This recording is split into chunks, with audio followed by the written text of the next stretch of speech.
Давайте нашу розмову почнемо із того, що на фоні оцих наступальних дій в Курській області, аби якось задіяти, можливо, інші країни і так далі, Лукашенко вийшов з заявами про те, що над територією Білорусі збили безпілотників. Вони там ще фото показували тих збитих безпілотників. Згодом виявилося, що це зовсім не українські БПЛА, але тим не менш, вчора Міністерство оборони Білорусі оприлюднило фото відправки військової техніки на кордон з Україною. І питання, для чого він це робить? Чи він намагається підіграти Путіну, але так, щоб не вступати в війну? Чи він дійсно становить для нас якусь загрозу? Все ж таки в нього було достатньо часу для того, аби підготуватися, відповідно, підготувати своє військо, назвемо це так, до потенційних протистоянь. Дивіться, по-перше, зараз Курщина, вона є дуже неприємною темою для Путіна, і її треба інформаційно перебивати. У росіян завжди це якась більш серйозна подія або більш серйозна загроза, а зважаючи на те, що товариш Лукашенко вже давно є джерелом або інструментом проведення ІПСО російськими спецслужбами, це вже ні для кого не таємниця. Він не такий вже президент, як непоганий ІПСОшник середнього рівня, який дуже гарно використовує те, що його називають президентом, і те, що до його слів прислухається. Тому це ми бачимо, я вважаю, що це ІПСО, яке покликане знову ж таки змусити реагувати українську армію, залишатися на білорусько-українському кордоні, залишати сили, а не долучати до цих чемних людей, які на Курщині купують в воєнторгах танки і озброєння, і звільняють жителів цього регіону російського. Так? Але Лукашенко, він же ж хто завгодно, але не дурень. Він прекрасно розуміє, що якщо хоча б один білоруський солдат або танк перетне наш кордон, то у нього є так десь не дуже далеко від нас нафтопереробний завод, який перестане існувати через 20 секунд. І економіка і все решта Білорусі буде під великим питанням. Тому я думаю, що він це вдаватися не буде. Але оцю картинку, особливо з БПЛА, які лежать обгорівши в траві, яка там зеленіше за все. Ну, розумієте, оці кривенькі ручки, вони навіть ІПСО чітко зробити не можуть, тому що вони звикли, що у них піпел є все підряд, щоб це не було. Любу субстанцію їсть ложками і каже, що дуже смачна, і ми віримо. А тут же ж, якщо розібратися і нашим спеціалістам, і іноземним, вони бачать, що це все не то, що там білими нитками штопано, це взагалі схоже дуже на чергову побрехеньку. Тому так, ми на це маємо зважати, так, наші сили там є. І знову ж таки Росія намагається перебивати не тільки білоруським кейсом, а і тим, що вона вчуде на Запорізькій АЕС. Оцей чорний дим, який покликаний знову ядерну складову підняти в порядку денному, щоб знову ж не звертали увагу на те, що відбувається на території Курщини. І знову ж таки світ підштовхує до того, що, бачите, ми можемо зробити що завгодно, провести будь-який теракт, ми можемо її підпалити, ми можемо що завгодно зробити, бійтесь нас, зупиняйте українців. Тому я думаю, впевнений в тому, що навколо ситуація на Курщині розвивається два ІПСО. Вони розвиваються паралельно. Це білоруський, те, що вони підтягують війська, те, що хочуть розірвати з нами дипстосунки, і кейс з АЕС, який теж покликаний знову ж відвернути увагу і своїх, і в першу чергу міжнародних наших партнерів, щоб вони знову спонукали нас до якихось поміркованих дій. Але я думаю, що вже це запізно, мотор запущений, його зупиняти ніхто не збирається, і ми вже чітко, скоріше за все, знаємо, що робити, і які дії будуть за якими діями, є плани. Тому це чорний лебідь, я маю на увазі події на Курщині, який істотно впливає на дуже багато процесів, як під час нашої війни, так і в міжнародному плані теж. Я собі пригадав нещодавню промову чи я не знаю, чи можна назвати її промову. Словом, заяву Лукашенка, коли він зібрав своїх там представників і каже, що в війні, якщо у війні проти України впаде Росія, то відповідно в цю ситуацію будуть втягнені всі країни СНД. Я вже дослівно не пам'ятаю, але він каже, що з нами говорив про те, що з нами розправляться також відповідно, і каже про те, що це становить загрозу для всіх країн СНД. Мені стало цікаво, хто розправиться: Росія чи розправляться якісь умовні ефемерні країни НАТО, про якими Росія їх всіх лякає. Бо ця заява насправді прозвучала дуже неоднозначно. Так, ніби якщо впаде Росія, то мого режиму теж не стане. Я вже не буду правителем Білорусі. Яке горе. Ну, розумієте, іноді не треба плутати себе з навіть такою структурою, як СНД, да, і поєднувати. Тому що, як на мене, це такий, може, реалістичний сценарій для Лукашенка. Він же чітко усвідомлював, давайте подивимося, 2 роки тому він себе бачив на білому коні поряд з Путіним на параді перемоги. Де він був би, невідомо в його фантазіях еротичних, але він поряд їхав з переможцем. Зараз він бачить себе на лаві підсудних поряд з Путіним, і йому дуже не хочеться там сидіти. Він хоче знову відпетлять, він же розповідає, що він може президентом перестати бути, я ж тут не вічний. І його усвідомлення, що тільки Росія рухне, то йому будуть непереливки. Йому згадають, звідки йшли танки, а не трактори, як він обіцяв. Ну і дуже багато цього. Тобто, і єдине, що він може, сісти на там блакитний вертольот і полетіть. А куди полетіть? Ну, можливо, в Китай, може ще кудись. Тому що волшебник за ним точно не прилетить, да, як він мріяв в своїх дитячих мультиках.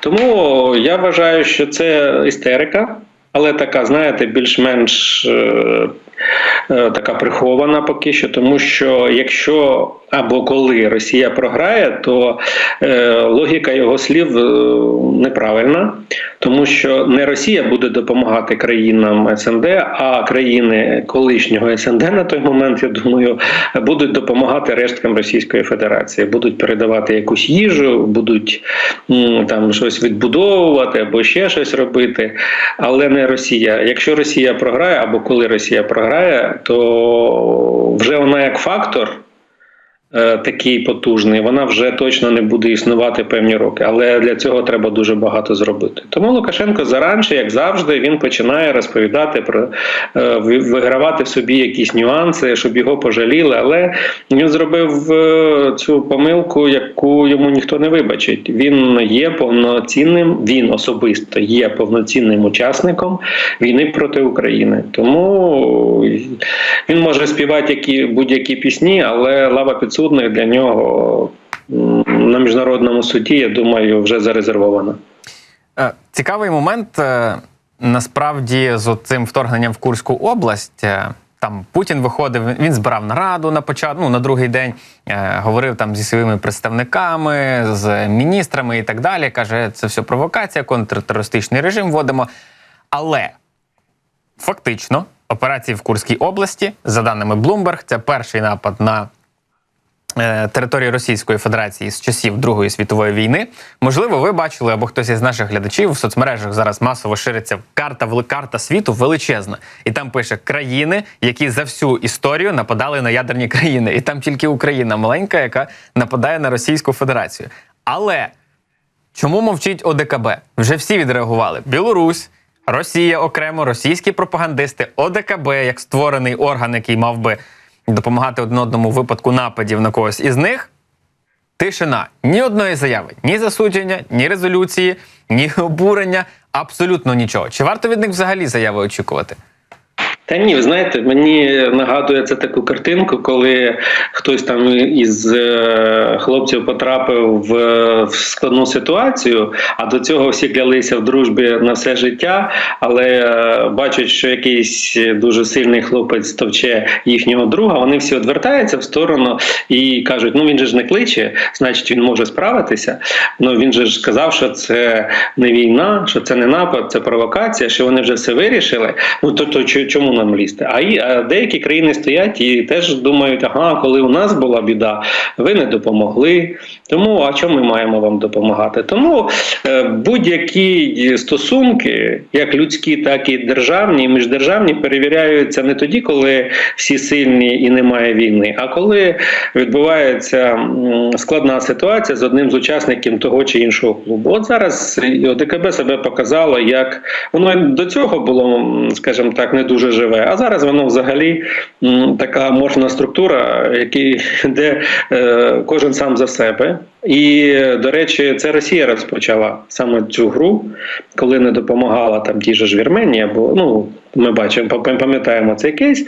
Тому, можливо, щось і почуємо, але це буде блеяння десь здалеку. І якщо Путін сам, оцей мачо, не зміг себе видавити слово «війна», розпочинає війну, вдарив ядерною зброєю, оце очікували на Раді безпеки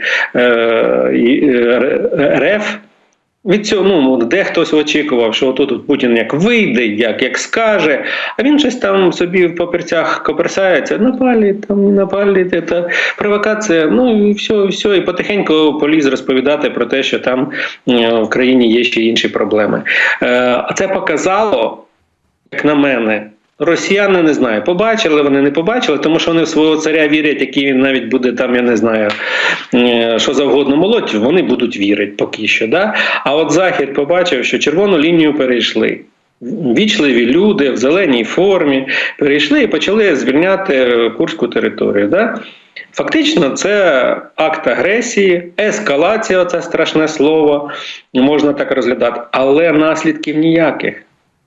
Крім того, що кадирівці вже здаються, і хто завгодно, там люди тікають, тим більше, що дуже цікаво, що вони так всі Путіна і родину люблять, ні жодного супротиву в цих населених пунктах з боку місцевого населення, тобто їм подобається, мабуть, може українське коріння там говорить, що свої нарешті прийшли. Але ж ескалація є, червона лінія перейдена, відповіді немає. Тому Захід, коли він розповідає, що він боїться ескалації, переходу червоних ліній, знову ж таки, я повторюся, при наданні або в разі надання нам права бити по російській території в глибі, це нічого більше, як самонавіювання і боязнь невідомо кого. Знаєте, як діти іноді бояться чогось, а не знають чого. І ховається під ковдрою. От Захід зараз, як на мене, так виглядає. Треба ковдру цю опустити, подивитися, що роблять темно-зелені чоловічки, дуже вічливі на цій території, що будуть робити, і допомогти їм якомога швидше закінчити з цією війною, тому що ескалація закінчиться, і погрози закінчаться, і загрози закінчаться. Тому я дуже сподіваюся, що все-таки в першу чергу Сполучені Штати згадають, що вони супердержава, а Байден згадає, що йому нічого втрачати, і можна війти в історію як мачо, який ще одного мачо перелякав. Тому подивимося, чорний лебідь прилетів, це факт. Просто тепер, як на мене, питання до того, наскільки в нього широкі крила. Я маю на увазі цього лебедя. Наскільки всім відомо, на Росію нападати не можна. Бо не лише там через червоні лінії, а через те, що на території Російської Федерації поширюється так звана ядерна парасолька, воно в них в Конституції прописано. Відповідно, ми маємо наочний приклад, наочні звинувачення, хто це робить з боку Російської Федерації, звинувачення. Відповідно, демонстрації, кадри бойових дій, маємо біженців, знищену російську техніку, полонених російських військових, а відповіді нема. Це цікава, насправді, реакція з їхнього боку, тому що це ж все повністю руйнує безпеку Російської Федерації. Це будь-яка країна зараз, може Грузія скаже, от нам подобається оце. І вони нападають, фактично можуть умовно, ми собі малюємо цю ситуацію. Хотілося б, щоб так було, але знаємо, що так не є. Все ж таки не в ідеальному світі живемо. Але наскільки порушення цієї Конституції в плані власної ж безпеки, от з точки зору Російської Федерації, підриває безпеку взагалі їхніх кордонів? І довіри до них з боку міжнародних партнерів, які, очевидно, бачать, що, так, чекайте, виходить, що червона лінія – це не червона лінія. Українці такі, так ми ж казали вам, що 3 роки тому. І ми такі, так, чекайте. Отут ми вже побачили наочно, що це фактично пусті слова. Дивіться, тут, по-перше, відбувається така ситуація, коли можна її назвати «сам себе обдурив». Я зараз про Росію. По-перше, по Грузії я скажу, треба мати певну частину тіла чоловічу, щоб скористатися цим прецедентом. Так? Дивіться, а тепер про брехню. На Росію, згідно російським цим розповідям, ніхто не нападав. Там відбувається провокація. Там прийшли зелені чоловічки, я вже не буду повторюватись, вони там по воєнторгам ходять, тому що колись так сказав сам товариш Путін, що це може, скрізь є такі воєнторги. І суспільству вони продають саме це. А до цього вони продали наступне, що вже все вирішено. Тобто виходить Герасимов і на голубому глазу розповідає товаришу Путіну, що вже все, втретє ми їх розбили. Там трупів просто немерено, не можемо їх перекинути на українську територію, але через якийсь період ми обов'язково вийдемо на державний кордон. Тобто він, у нього в цій армійській голові поміщається все. І те, що вони розбили, і те, що до кордону ще йти, і те, що якісь незрозумілі формування просуваються все глибше і глибше, кадирівці бігуть, дівчатки плачуть, чепчики не літають, потім ці строковики пишуть мамам листи, дзвонять по телефонам останній раз. Тобто таке все відбувається на фоні того, що стоїть цілий начальник Генштабу і каже, що все рішено. А це заходить в медіа.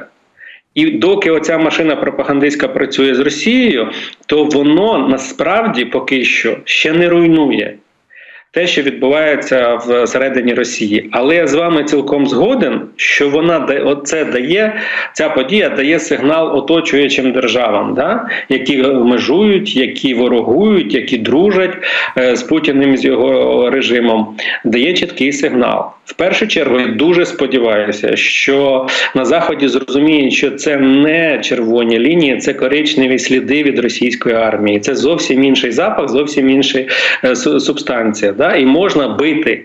Тобто, от ви сказали на початку, що на Росію нападати не можна. А тепер говоримо правду. Можна. Треба мати хоробрість. І це можна буде робити, і це робиться, і це дуже гарний прецедент. І головне, що зараз показали оці вічливі люди, які допомагають Україні, що немає між воюючими країнами немає ніяких кордонів. Є лінія фронту, і тому одна сила може перейти через лінію фронту іншої. Оце дуже важливо, тому що Росія показала всьому світові, що немає міжнародного права, що немає поваги до кордонів. Все, тепер тримайте. У вас немає кордонів з Україною. У вас є лінія фронту. І товариш Лукашенко, який там потрясає своїми якимись там іскандерами, має розуміти, що якщо він так буде далі гратися, то і з ним не буде кордону. Буде лінія фронту. І закінчиться для нього це дуже плачевно, насправді. Тому що білоруський народ, я вважаю, що в цій ситуації може перейти на сторону українських військових збройних сил і так далі, і дати йому по ушам дуже серйозно. Тому ми зараз спостерігаємо за дуже класним прецедентом. Головне, щоб тих стікол хватило у Заходу. Не боятися наслідків. Тому що, знову ж таки повторю, і ви сказали про Конституцію, є ще доктрина Російської Федерації, яка передбачає застосування тактичної ядерної зброї в разі того, коли на Росію напали, навіть проти неядерної держави. Але ж Путін промичав, як похмура моль, про те, що це ж провокація. Тому зараз є вікно можливостей, насправді у нас і усього світу, до виборів в Сполучених Штатах дуже серйозно змінити ситуацію навколо Україно-російської війни. Кардинально змінити в бік справедливості. Стосовно того, чи вистачить сміливості в наших західних друзів, командир регіонального командування «Гамбург» Міхаель Гіс, це капітан морського флоту, заявив, що вся Німеччина має бути підготовлена до потенційного військового конфлікту через 5 років. Ми пам'ятаємо про те, що німецькі експерти і експерти з інших країн насправді говорили про спроможність Росії напасти на блок НАТО або окремі європейські країни в різному діапазоні. Всіх по-різному було. Там від 3 до 9 залежало від темпів, але не суть. От він зараз говорить про діапазон 5 років, очевидно натякаючи на Росію, бо від німців вже такі заяви були. Але чи впораються вони за ці 5 років, зважаючи на те, що їм фактично знадобилося 3 просто на розкачку? Просто не те, щоб розібратися, що потрібно щось робити, бо якщо нічого не робити, то наступними можуть бути вони. Та я думаю, що тут є прагматичний підхід, і німці цим відрізняються від багатьох націй. Краще передати нам леопарди, і щоб вони по Курщині проїхались кудись далі, і, можливо, там проїхались по Червоній площаді. Ну, це, зрозуміло, це моя мрія, але ж, ну, це фігура мови, да? Ніж оцих 5 років вкладатися, витрачати великі гроші на те, щоб готуватися до війни. Цю війну треба закінчити. Розумієте, коли мені це подобається, що всі оці аналітики сидять і кажуть, а потім буде війна, а вона через 3, через 5, через 9 років. Шановні, зараз її можна припинити як загрозу для себе. Просто вкластися тими ресурсами, які є, не гратися в те, що це гуманно, негуманно, долетить, не долетить, можна бити по Москві чи не можна бити по Москві. Та кому вона потрібна? Нам головне розбити аеродроми, і там, де знаходяться війська, де знаходиться техніка, а Москва й сама згорить в якомусь там пожежі голодних бунтів. Це нам не до цього. Тому я вважаю, що так, вони правильно роблять, що вони там моделюють ситуацію, але в корні неправильно підходять до нашої війни. Вони десь за нас радіють, десь нас підтримують. Так не має бути. Вони мають перейти із статуса партнера в статус союзника, навіть не заходячи військами, просто давши нам вчасно все, що необхідно. І все. І тоді у них ні через 3, ні через 4, ні через 9 років не буде війни, тому що не буде Російської Федерації як такої, в такому вигляді, яка вона є. А вони ж знову ж бояться. Коли починаєш їм розповідати про те, що її треба розірвати на шматочки і роздати поневоленим народам, вони починають кричати «ні, нельзя, нельзя». Тоді приходиться їм згадувати промову президента Сполучених Штатів свого часу в парламенті України, котлета по-київськи називалася ця промова пізніше, які вмовляли нас не руйнувати, не виходити з Радянського Союзу. Радянський Союз набагато був потужніший, ніж нинішня Росія. І що сталося? Нічого не сталося. Дуже все на той момент цивілізовано розвивалося. Зараз не буде так цивілізовано, зараз вже кров ліється. Тому не треба боятися. Знову ж таки, треба мати ту частину тіла, про яку я казав, і тоді загроза ця буде відкинута на десятки років, а можливо і на сотню. Ваші слова та й боговуха, як то кажуть. Але з тим, як повільно рухається в плані, ситуація рухається в плані надання озброєння різних типів, от коли Україна каже, дивіться, нам треба це і це на післязавтра, а в мене таке враження, що ми, знаєте, спілкуємося по скайпу десь в 2005 році, умовному, і їм доходить через 3 хвилини. І вони такі, ага, ну, через 2 тижні. Окей, ми вас почули. Але з затримками, ну, через місяць отримуєте. Але росіяни ж встигають до цього підготуватися. Відповідно, це для нас інколи буває запізно. Навіть не те, щоб інколи, але менше з тим. Перейдемо до ще однієї важливої теми на завершення нашої розмови. Вона стосується Сполучених Штатів і виборів у Сполучених Штатах. The New York Times написали, що Камала Гарріс випереджає Дональда Трампа у 3 найважливіших штатах, які визначають результати виборів. Financial Times написали про те, що Гарріс лідирує в питанні довіри щодо економічної політики Сполучених Штатів. Відповідно, схоже, у Трампа є величезні проблеми. І чим ближче до виборів, тим менше шансів у нього на перемогу. Тому що в ключових штатах, наприклад, 3, про які йдеться, в публікації The New York Times і Financial Times, він відстає від неї практично на 10 відсоткових пунктів. Практично в кожному питанні. Дивіться, я от в боксі і в політиці люблю дивитися до останньої секунди. Тому що іноді андердог, він може завдати останній удар на останній секунді в раунді, останньому раунді. У Трампа це вдавалося, тому тенденції зараз для нього не є прийнятними, але він вже був в такій ролі і він виривав свою перемогу. Да? Тому я б, чесно кажучи, зараз ще дуже багато часу, і як показує практика, навіть український порядок денний, що чорні лебеді прилітають звідки ніхто не очікував. До листопада є дуже багато часу, команди можуть як вдатися готуватися до дуже яскравих і ефективних дій, так і до помилок. Може багато що відбутися. Умовно, там війна на Близькому Сході може, якщо вона повноцінно, гіпотетично з'являється як фактор, це не на користь Харріс. Да? І дуже багато всяких таких моментів, які я безпосередньо не знаю, тому що не так занурений в політичне життя Сполучених Штатів, а воно дуже специфічне.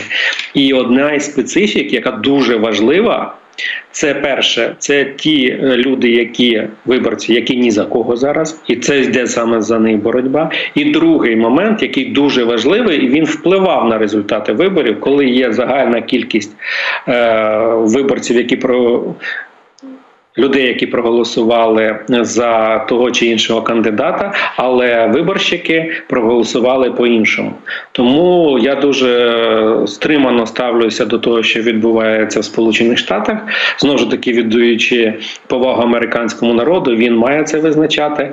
І розуміючи, що нам в будь-якому випадку треба малювати два сценарії як державі, як нам працювати з одним або з одною, і просто до цього готуватися. Тому що це демократія виглядає ось так, і це, як на мене, дуже круто. Я дуже з великим задоволенням подивлюся всі дебати, які будуть. Їх там, вже, я так розумію, може бути аж 3. А може бути і жодного не може бути, це ж команди по-різному граються, може бути одні дебати, але це будуть дуже конкурентні, дуже потужні. Це буде батл, і це буде цікаво, тому що Байден-Трамп, це виглядало, знаєте, не по-спортивному, але зараз це буде дуже серйозна боротьба двох особистостей, да, які кожен по-різному бачить саму логіку проведення дебатів. Тому я б дочекався все-таки гонга, і тоді вже працював би з переможцем або переможецею. До речі, ті дебати, що 10 числа мають відбутися, на які погодилися і Гарріс, і Трамп, чи здатні вони змінити ситуацію? Бо, як показує практика, Трамп на дебатах почуває себе як риба у воді. У нього все прекрасно. Він такий шоумен, який чудово з цим справляється. Тут є, розумієте, в нього є одна проблема. Якщо він, наприклад, захоче Харріс зламати, тобто так, як він себе веде, тобто епатажно, безальтернативно тиснути як танк, то тоді в нього будуть дуже великі проблеми, як на мене. І він має змінити свою роль, щоб отримати плюс. Тобто, якщо він буде деструктивним, це моя суб'єктивна оцінка, він наткнеться на те, що з ним буде говорити прокурор. У неї дуже серйозний досвід. І вона може запустити роль, таку, як у них озвучувалось. Це не моє оцінки, це я зразу кажу, що я тут нікому не даю ярликів. Вона може запустити дебати прокурор-злочинець. Розумієте? І тоді це буде досить цікаве шоу, і чи зможе в ньому Трамп цю роль умовного злочинця перетворити в політика, да? Політик. Тут дуже багато підводних каменів, і тим більше, що у Камали є великий досвід і ораторського мистецтва. В неї те, що я слідкував, воно дуже якісно працює з аудиторіями, вона дуже якісно працює з емоціями своїми, і вона має досить серйозне почуття гумору. А Трамп має оцю, знаєте, таку харизму, оцей нахрап і так далі. І отут зійдуться два особистості, одна з яких вміє працювати з емоціями супротивника. Тому що це була і робота як прокурора. Тому подивимося, це буде однозначно цікаво.